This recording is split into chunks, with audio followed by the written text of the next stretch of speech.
তার কারণ হলো আজকে নগর ঘুরতে আসবে। এই দেখো পুকুরে আবার গোবর খাবে, আমি তো দেখে অবাক হয়ে গেছি। খায় না, শুকছে মনে হয়। তো হ্যালো বন্ধুরা, সবাই কেমন আছো? আশা করি সবাই ভালো আছে, সুস্থ আছে। তো এখন শুরু হয়ে গেছে গোবর টোবর দেওয়া। তার কারণ হলো আমাদের যে ঠাকুরনগরের দল যায় একটা গ্রাম থেকে, প্রতি গ্রাম থেকেই যায়। তো এবার আমরা যেতে পারিনি, তোমরা সবাই জানো। আমি বলেও দিয়েছিলাম আগের ভিডিওতে যে ঠাকুরনগরে যেতে পারবো না। অনেকেই দেখা করতে চাইছিলে কিন্তু দেখা করতে পারিনি, বাট সরি, আমরা কেউ যাইনি। তোমাদের দাদাভাইকেও যেতে দিইনি। এবার আমি যাবো না, তোমাদের দাদাভাই যাবে, তা কখনো হয়? তো যাই হোক, আমাদের দল গত রাত্রে বাড়িতে ফিরেছে নিয়ে আজকে নগর পরিক্রমা। প্রত্যেক ঘরে ঘরে আমাদের হরিচাঁদ ঠাকুর নিশানকুড়ু নিয়ে, ডঙ্কা নিয়ে আমাদের প্রত্যেক ঘরে ঘরে আসবে। তার জন্য এই লেপাপোছা একটু পরেই চলে আসবে। বেরিয়ে গেছে দল, অন্যান্য ওই ও পাড়ার দিকে মনে হয় বেরিয়ে গেছে, দল বেরিয়ে গেছে এতক্ষণ। কিন্তু আমাদের এখানে আসতে আসতে সেই একটা 1টা 1:30 বেজে যাবে। তো এখানে একটু লেপাপোছা করে আমরা ঠিক করে নিচ্ছি। আর মা দেখো ওদিকে তেঁতুল দিয়ে, গুড় দিয়ে শরবত, যেটা মানে গরম পড়েছে তো ভক্তরা আসবে বাড়িতে, নিয়ে একটু ওই তেঁতুল শরবত যেটা বলে সেটা করছে মা। আর এদিকে কল্পনা লেপাপোছা করে পুরো পরিষ্কার করে ফেলছে, তারপরে রান্না করতে যাবে। অনেক কাজ।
দেখো বন্ধুরা, সারাদিনের নগর ঘোরার প্রসাদ তো আমাকে কিভাবে দিয়েছে দেখো আঁচলে, একটা প্যাকেটও দেয়নি আমার।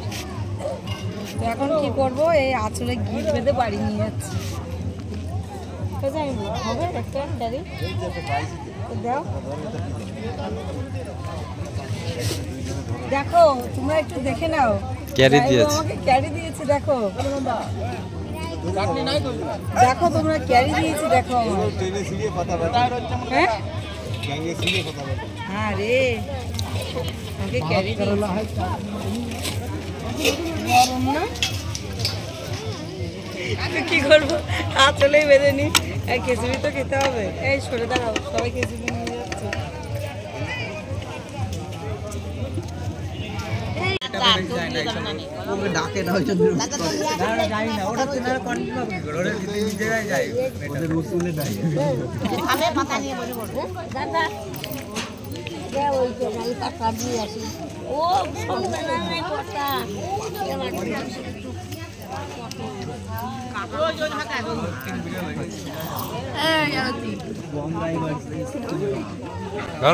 হ্যাঁ বলো, ভালো হয়েছে, অনেক সুন্দর হয়েছে খিচুড়িটা সুন্দর হয়েছে। দেখো 1 2 3 4 4টা আলু।